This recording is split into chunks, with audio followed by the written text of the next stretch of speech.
انا اعطیناک الکوثر، میں جلدی سے اب اس کو سورت کو بھی مکمل کر دوں تاکہ یہ ہماری سورت کمپلیٹ ہو جائے.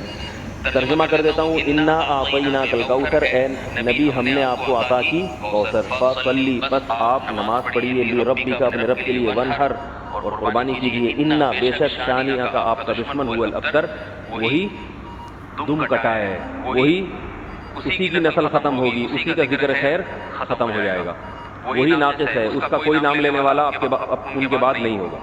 سمجھ رہے ہیں بات کو؟ اس صورت کا میں شان نزول بتا دیتا ہوں آپ کو، کچھ اس کی فضیلت کیا ہے اور اس کی تفصیل کیا ہے. یہ آپ کو تحریری شکل میں مل جائے گی، لہذا لکھنے کی ضرورت نہیں ہے. ٹھیک ہے؟ جیسے سورہ فلق اور سورہ ناس کا خلاصہ مل گیا نا آپ لوگوں کو، کس کس کو ملا ہے؟ سب کو مل گیا؟ آپ کو نہیں ملا؟ نیٹ سے دیکھنے مل جائے گا انشاءاللہ. کب سے بھیجا ہوا ہے؟ اس کے بعد اذا جاء نصر اللہ قل یا ایھا الکافرون، ان صورتوں کے بھی آپ کو خلاصے سورہ اخلاص کا مل جائے گا انشاءاللہ. یہ جو بھی بتا رہا ہوں یہ بھی تحریری شکل میں آپ کو دے دیا جائے گا. اس سورت کا شان نزول یہ ہے کہ رسول اللہ صلی اللہ علیہ وسلم کو اللہ تعالیٰ نے حضرت خدیجہ سے 2 بیٹے دیے تھے. ایک کا نام تھا قاسم اور ایک کا نام تھا ابراہیم. آپ صلی اللہ علیہ وسلم کی جتنی بھی اولاد ہوئی ہے صرف حضرت خدیجہ سے ہوئی ہے. حضرت خدیجہ کے علاوہ آپ کی اولاد کسی اور زوجہ سے نہیں ہوئی. حضرت خدیجہ سے 4 بیٹیاں تھیں اور 2 بیٹے. ایک بیٹے کا نام قاسم، دوسرے کا نام ابراہیم. قاسم کی جب ولادت ہوئی ان کا بھی انتقال ہو گیا، اور ابراہیم کی ولادت ہوئی تو ان کا بھی انتقال ہو گیا. عرب میں نرینہ اولاد کی بڑی اہمیت تھی، کیونکہ انسان کا نسب اس کی نرینہ اولاد سے چلتا ہے، بیٹیوں سے نہیں چلتا. بیٹیاں تو غیروں کی ہوتی ہیں، رخصتی ہو کے دوسروں کے ہاں چلی جاتی ہیں، ان کے نسل میں اضافہ کرتی ہیں، ان کی نسل بڑھاتی ہیں. اپنے شوہر اور اپنے شوہر کے ددیال کی نسل میں اضافہ کریں گی. وہ اپنے باپ کی نسل میں اضافہ کون کرتا ہے؟ بیٹا. کیونکہ نسب کس سے چلتا ہے؟ باپ سے چلتا ہے، سوائے بلاول بھٹو کے. بلاول بھٹو کے بارے میں کہتا ہوں کہ بلاول بھٹو اسلامی تاریخ، غیر مسلموں کے ہاں تو ماں سے چلتا ہے جو نیچر کے خلاف ہے، لیکن اہل اسلام میں، اسلامی تاریخ میں سوائے بلاول بھٹو کے آج تک کوئی ایسا شخص پیدا نہیں ہوا جس کے نسب اور خاندان ماں سے چلتا ہو. بلاول بھٹو زرداری کے بیٹے ہیں، مگر خاندان ان کا کیا کہلاتا ہے؟ قوم جو آخر میں لگتی ہے وہ بھٹو کہلاتی ہے. حالانکہ وہ بھٹو ان کی والدہ تھیں، ان کے والد محترم بھٹو نہیں. تو سیاست میں انہوں نے نسب ہی کو بگاڑ دیا اپنا. سمجھ رہے بات کو؟ کہ یہ سیاسی لوگ اتنے خطرناک ہوتے ہیں کہ یہ اپنے باپ کے نسب کو بدل دیتے ہیں سیاست کے چکر میں، کیونکہ زرداری لگے گا تو ووٹ نہیں ملیں گے. ووٹ بھٹو کے نام کو کیش کرانا ہے. خیر، تو رسول اللہ صلی اللہ علیہ وسلم کے 2 بیٹے ہوئے، دونوں کا انتقال ہو گیا. عرب میں بے اولادی کو بھی معیوب سمجھتے تھے، کیونکہ آپ کی نسل چلے گی بیٹوں سے، اور بیٹے ہیں جو باپ کی بہت زیادہ عزت کا ذریعہ بنتے ہیں. بیٹیوں کے اپنے فضائل ہیں، لیکن ظاہر ہے نسل بیٹیوں سے نہیں چلتی.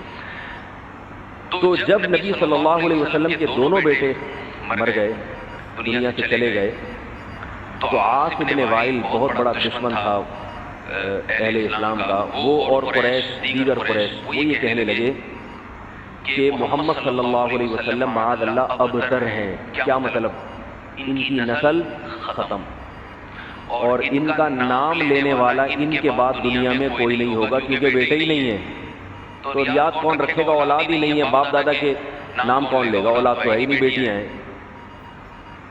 سمجھ رہے بات کو؟ آپ صلی اللہ علیہ وسلم کو اس طعنے سے تکلیف ہوتی تھی، تو اس پر یہ صورت نازل ہوئی کہ اے نبی، آپ کا ذکر ختم نہیں ہوگا، آپ کی روحانی اولاد بہت ہوگی. باقی اللہ نے آپ کو بیٹا کیوں نہیں دیا، یہ دیا تو اٹھا کیوں لیا، اس کی حکمت ایک اور مقام پہ بیان کی گئی ہے، وہ میں بتاتا ہوں آپ کو بعد میں. لیکن بتایا گیا کہ اے نبی، آپ کا ذکر ختم نہیں ہوگا، بلکہ یہ جو کہہ رہے ہیں نا کہ آپ کو خیر نہیں ملی، ابتر اسے کہتے ہیں جس کی نسل میں یا جس کی اولاد نہیں ہے نا، اس کو یہ سمجھا جاتا ہے، اور حقیقت بھی ایسا ہی ہے کہ بہت بڑی خیر سے محروم ہو گیا. وہ بڑھاپے میں خدمت کے لیے نہیں ہے، کاروبار سنبھالنے کے لیے کوئی نہیں ہے، دین کے مشن کو آگے لینے کے لیے، چلانے کے لیے نہیں ہوگا، اور تذکرہ نسل میں نہیں ہو سکے گا. تو یہ ساری بھلائیوں سے انسان محروم ہو جاتا ہے۔ تو نبی کو تسلی دی گئی انا اعطینا الکوثر، اے نبی ہم نے آپ کو خیر کوثر کہتے ہیں خیر کثیر کو، بہت زیادہ بھلائیاں ہم نے آپ کو عطا کر دی ہیں۔ کوثر سے نہر کوثر تو ہے، لیکن کوثر کا جو لغوی مطلب ہے ڈکشنری میں جو مطلب ہے وہ کیا ہے؟ اصل میں حوض کوثر کو نہیں کہتے، بلکہ کسے کہتے ہیں؟ خیر کثیر۔ اے نبی ہم نے آپ کو خیر کثیر عطا کی ہے، جس میں کیا ہے؟ نبوت، عزت، آپ کا قیامت تک تذکرہ ہوتا رہے گا، یہ ساری چیزیں ہم نے آپ کو عطا کر دی ہیں۔ لہذا ان کے تانوں سے پریشان ہونے کی ضرورت نہیں ہے۔ ان کے نرینہ اولاد ہوگی تو بھی ان کا تذکرہ نہیں ہوگا، اور آپ کے نرینہ اولاد نہ ہو کے بھی آپ کی روحانی اولاد قیامت تک باقی رہے گی، اور آپ کا تذکرہ بہت زیادہ ہوتا رہے گا۔ یہ خیر کثیر ہم نے آپ کو عطا کی ہے۔ پھر اسی خیر کثیر میں سے ایک خیر حوض کوثر بھی ہے، جس کا نام کوثر اس لیے رکھا گیا کہ وہ ایک پانی کی نہر ہے جو نبی صلی اللہ علیہ وسلم کو قیامت کے دن دی جائے گی، اور آپ صلی اللہ علیہ وسلم خود بھی اس سے پیئیں گے اور اپنے امتیوں کو بھی اس سے پلائیں گے۔ اس پانی میں بھی اللہ نے خیر کثیر رکھی ہے۔ وہ خیر کثیر کیا ہے وہ ابھی انشاءاللہ میں بتاؤں گا۔